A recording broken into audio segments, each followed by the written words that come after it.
I have determined that it is time to officially recognize Jerusalem as the capital of Israel.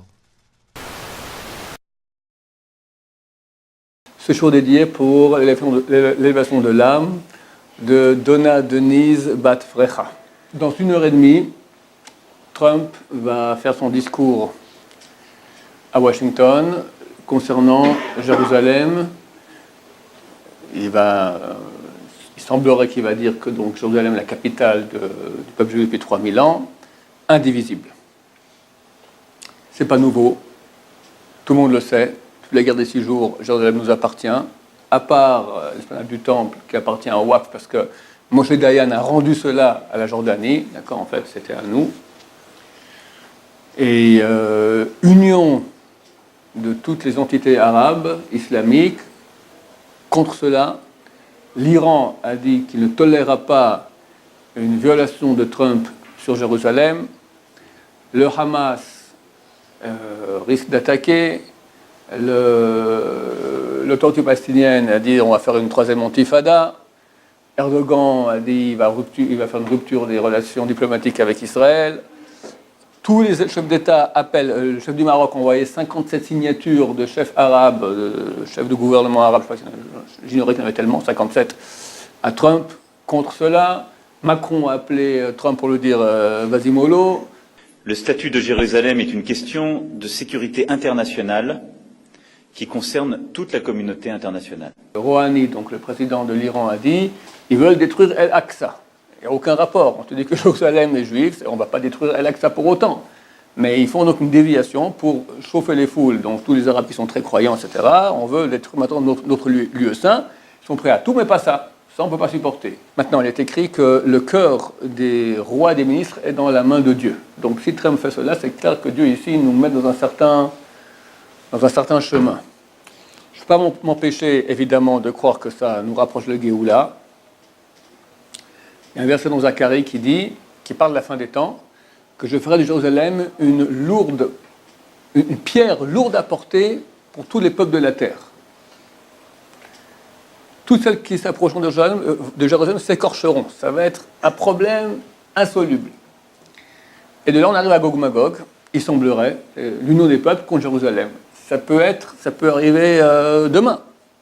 Ils peuvent dire djihad, à pied, on y va. Je ne veux pas donner des mauvaises idées, d'accord, mais la Turquie, la Syrie, l'Irak, l'Iran, l'Arabie Saoudite, l'Égypte, le Yémen, du Maroc, tout le monde, voilà, chamiche mort, d'accord. Terrible.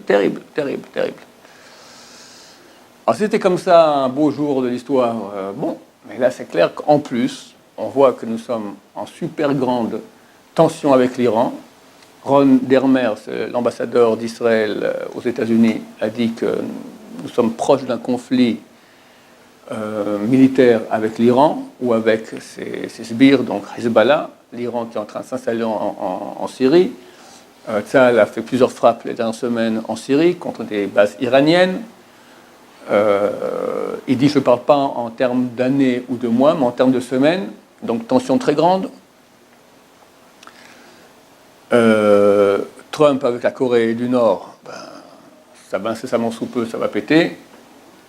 Aujourd'hui, la Corée du Nord a envoyé un missile capable de toucher n'importe quelle ville en Amérique. Ça, plus ça, tout converge vers... On espère que c'est bientôt la fin. D'autant plus que je vous rappelle mon petit calcul, que je ne sais pas s'il est vrai, peut-être, et je souligne peut-être, et je ressouligne peut-être. Peut-être oui, peut-être non. D'accord ? À la fin de Parashat Hayé Sarah, c'est écrit qu'Ishmaël a vécu 137 ans, et il est mort. Et ces peuplades ont habité dans certaines régions, et à la fin, la Parashat finit en disant Nafal. Il est tombé en face de ses frères. Mais là, sur place, dit Nafal, c'est pas tombé, Nafal, c'est dit s'étendre. Ces peuplades se sont étendus en face de leurs frères. Mais Nafal signifie à la fois étendre, à la fois aussi tomber. Comme en français, on peut s'étendre, d'accord, s'étendre par terre, ou s'étendre en long, d'accord, ou tomber, ou s'étendre. Et comment juste après la paracha de Toldot Yitzhak ben Abraham, c'est la descendance d'Yitzhak ben Abraham, le Baal HaTurim, un des plus grands commentateurs de la Bible, vivait il y a environ 700 ans, le grand auteur La halakha, d'accord, le Shulchan Aruch est basé sur tous les chapitres qu'a mis sur place le Baal HaTurim. C'est un grand commentateur de la Torah. Il dit, c'est pour nous dire que lorsque tombera Ishmaël à la fin des temps, viendra le Mashiach qui est la descendance de Yitzhak ben Abraham. Enfin, ce frère, il est tombé, Ishmaël tombe, voici la descendance de Yitzhak ben Abraham, commence le Mashiach. Donc nous allons voir que Ishmaël doit tomber. Il est en train de tomber. Si on prend Ishmaël avant la guerre des 6 jours, Nasser préside la Ligue arabe, ils sont extrêmement puissants. Les géopoliticiens à l'époque disaient l'État d'Israël n'a pas une chance de survie de plus de 20-30 ans. 3 millions, on était à l'époque 3 millions de juifs, face à 300 millions, t'es bon, t'es excellent, t'es bon 1 contre 2, 1 contre 3, mais 1 contre 10. Et là, on parle de 1 contre 100, d'accord? T'as aucune chance. L'Égypte, qui était la dirigeante de cette union-là, aujourd'hui, des guerres intestines, Moubarak. Donc c'est Obama qui a descendu Moubarak, le président. Depuis, c'est des guerres intestines, rien. Ils sont un pays d'une pauvreté et militairement nul. Kadhafi, de nouveau, Obama et la France, le liquide. Terminé. C'était un ennemi extrêmement dangereux et puissant d'Israël. Plus rien. L'Irak, le père Bush et le fils Bush viennent, 2 guerres du Golfe, plus rien. Saddam Hussein, c'était énorme, des dizaines de fois plus puissant que notre armée en termes de chiffres, d'accord? Énorme. La Jordanie, qui était très forte à l'époque, est devenue un pays faible. Restait la Syrie, on a été témoins ces dernières années, 4-5 ans, terminé, la Syrie n'existe plus. Aujourd'hui, Bachar el-Assad, c'est un vassal de l'Iran, d'accord? C'est devenu un pays iranien. L'Iran, c'est pas Ishmaël. L'Iran, c'est Paras. Ça n'a rien à voir. Dans Chazal, dans les écrits dans le Salomon de Rabbeini, il y a l'Iran et il y a Ishmaël. Ishmaël, c'est le monde arabe, c'est pas la Perse.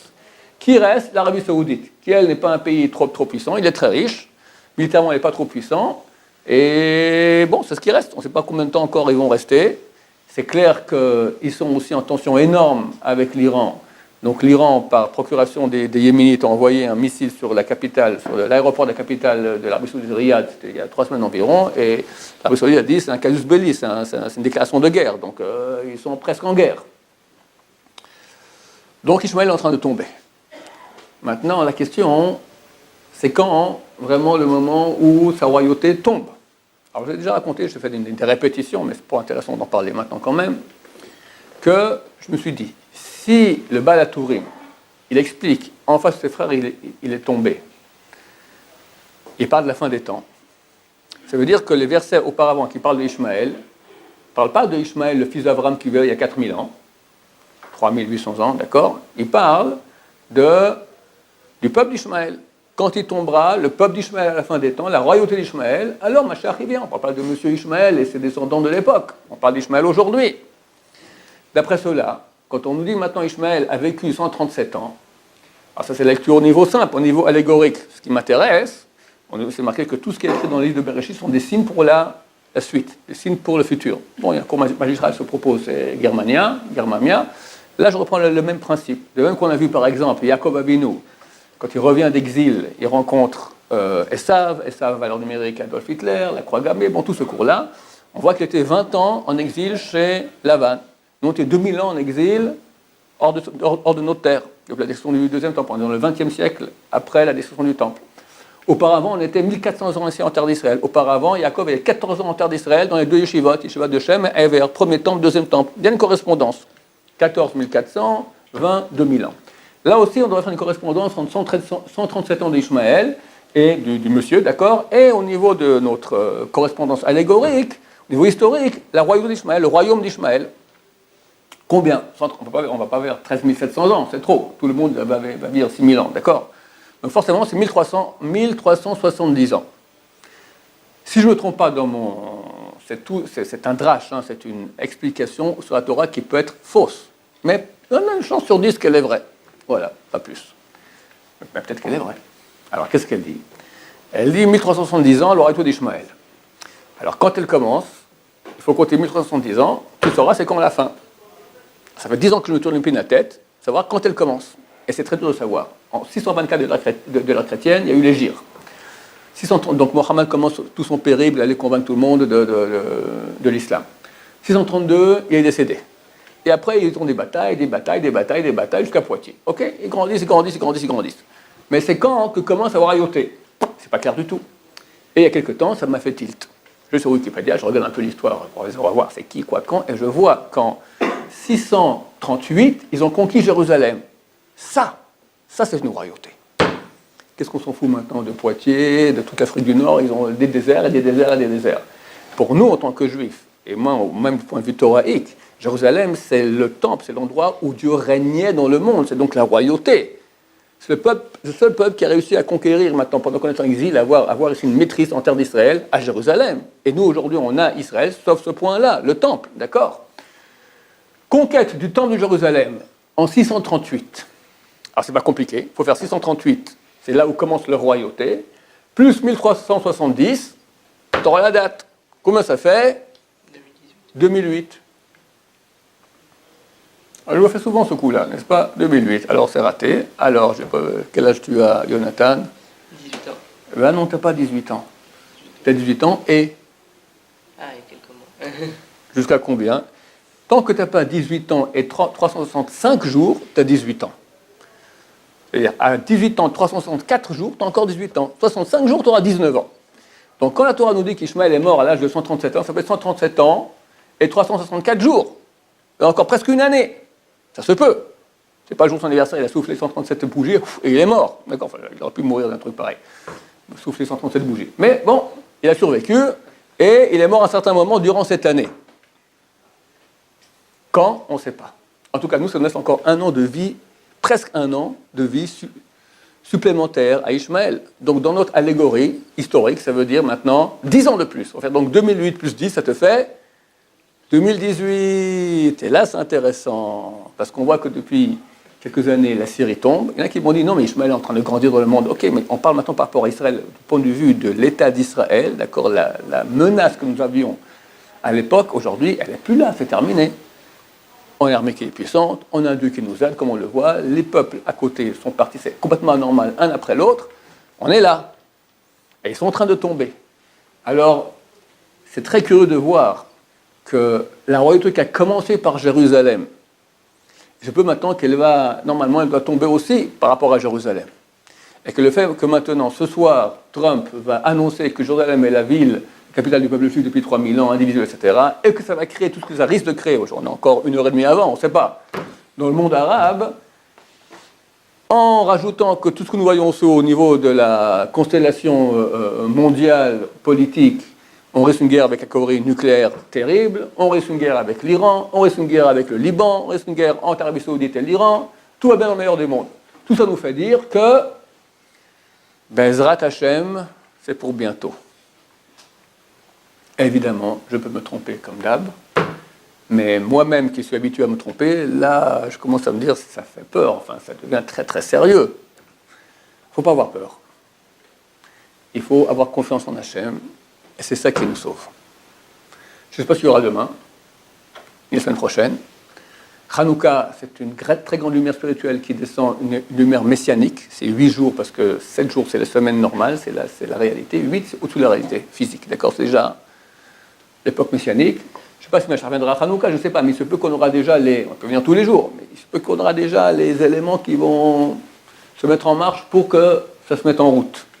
Le fait qu'il y ait maintenant une union des peuples concernant Jérusalem, ça peut amener Gog et Magog, c'est cette attaque sur Jérusalem qui peut être aussi diplomatique. C'est pas forcément qu'ils viennent avec. Dans les textes marqués, ils viennent avec des armées, etc. Mais comme j'ai déjà dit souvent, les grands d'Israël ont dit toute la souffrance inhérente à Gog et Magog est déjà passée dans la Shoah. Il y en a qui disent comme ça, pas tout le monde est d'accord. Donc il se peut qu'on aura Gog et Magog, donc cette union des peuples pour libérer Jérusalem des Juifs, elle peut avoir lieu de façon beaucoup plus calme. Par exemple, diplomatique, ou avec des émeutes, mais pas plus que cela. Ou pire, Hachem Ishmor. En tout cas, si Mashiach est au bout du chemin très bientôt, c'est écrit qu'au mois de Nissan on était sauvé, au mois de Nissan on sera sauvé, c'est dans 3 mois, c'est dans 3 mois Nissan, d'accord, 3 mois, 1 semaine. Il faut commencer, le même message que j'ai à tout le monde, commencer à se bouger, avoir confiance en Hachem, prier Hachem. C'est clair que Hachem nous met dans ces situations-là, il veut des prières. C'est ça notre force. Notre force principale. Lorsque le peuple d'Israël se rapproche du territoire de Midian, le roi Balak va se renseigner quelle est leur âme spéciale grâce à laquelle ils gagnent toujours. Il envoie ses espions, ils reviennent, ils ont un dieu, et avec leur bouche, ils prient à ce dieu, et ça marche. Alors dire que je vais prendre Bil'am, qui est le prophète qui avait un pouvoir dans sa bouche terrible de malédiction, pour se battre sur le propre terrain. Notre force est notre bouche. On a survécu 3000 ans face à des ennemis qui, chaque génération, ont voulu notre fin.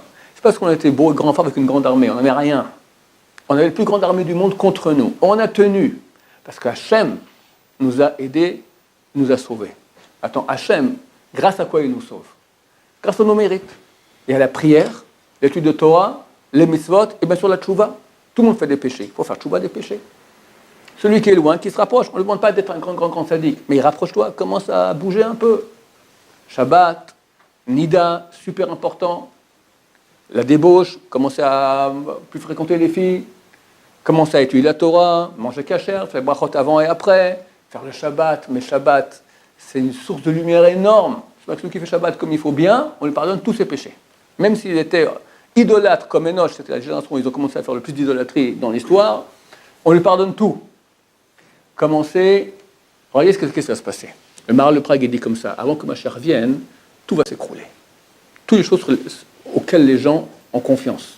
L'argent, Internet, le travail, l'armée, tac, tac, tac, tac, tac. Pour que les gens perdent le repère physique et commencent à se brancher avec le métaphysique, avec Hachem. C'est le moment. Je ne sais pas ce qui va se passer demain. Encore, j'ai lu un article ce soir. Il y a une émission, ne regardez pas, c'est la télévision, sur Arte, la vulnérabilité des centrales nucléaires par rapport à attaques terroristes, par drone, par attaques cybernétiques, par attentats suicides, des trucs nucléaires, d'accord? Ça peut... Et qui c'est Kim Jong? Qu'est-ce qu'il Kim Jong, ça fait 30 ans qu'il prépare son coup, d'accord? C'est pas un type idiot. Il se bat contre l'Amérique, donc il a peut-être quelques coups dans son... Comment on dit ça? Quelques tours dans son sac qu'on ne connaît pas. Vous savez que cet été, j'avais lu, il y a 6000 informaticiens qui travaillent sans cesse dans son service de trucs. Ils ont réussi à pénétrer le système Internet de l'armée américaine et Corée du Sud. Ils ont piqué tous les plans d'attaque de Corée du Nord. Donc c'est pas un nul. C'est pas un nul. Donc on ne sait pas vers quoi on va. Une seule chose nous concerne à nous. Et on aura besoin de cela. Beaucoup de émouna, de confiance en Dieu, de prière, de larmes. Plus il y aura des larmes avant que ça aille mal, moins ça ira mal. Le plus vieux des Midrashim, Pirkei de Rabbi Eliezer, il pose une question. Pourquoi on a appelé le peuple arabe Ishmaël? Ishmaël signifie il écoutera Dieu. Ça, c'est le sens simple. Mais on peut comprendre aussi, en hébreu, Dieu écoutera. Ishmaël, Dieu écoutera. Pour nous dire, pourquoi Dieu a amené maintenant ce peuple ici, en terre d'Israël et autour de nous? Le nom, c'est la finalité. À quoi ça sert? La finalité d'Ishmaël, comme ça dit Rabbi Eliezer, plus des Midrash, on dit que c'était le Gilgul de Moshe Rabbeinu. Il dit qu'à la fin des temps, ils vont faire souffrir Am Israël. Am Israël va crier à Dieu. Et Ishmaël, Dieu écoutera. Veyanem, elle le répondra. Pas eux, à nous. C'est un verset des Télim 55. Ishmaël, Veyanem, Dieu écoutera, elle le répondra. Donc à quoi sert Ishmaël? À nous faire crier à Hachem. Est-ce qu'il faut vraiment qu'on nous tape dessus pour qu'on crie? On peut commencer maintenant. Alors je vous dis maintenant, commencez. C'est pas difficile. Tout durant la journée, pas besoin de durant la midéa, faites des... Hachem, protège ton peuple. Hachem, sauve-nous. Hachem, on a confiance en toi. Hachem, amène Mashiach, sans douleur, sans infusion de sang. Et toutes ces prières réunies à Israël, je suis convaincu qu'elles vont faire beaucoup. Bien Hachem, on verra très bientôt. On va voir ce qui va se passer dès maintenant, mais en tout cas, c'est clair que tout converge. Et si dans mon petit compte j'ai raison, alors c'est très proche, il faut se préparer, il faut se purifier. Baruch Adonai, l'olam, amen, amen.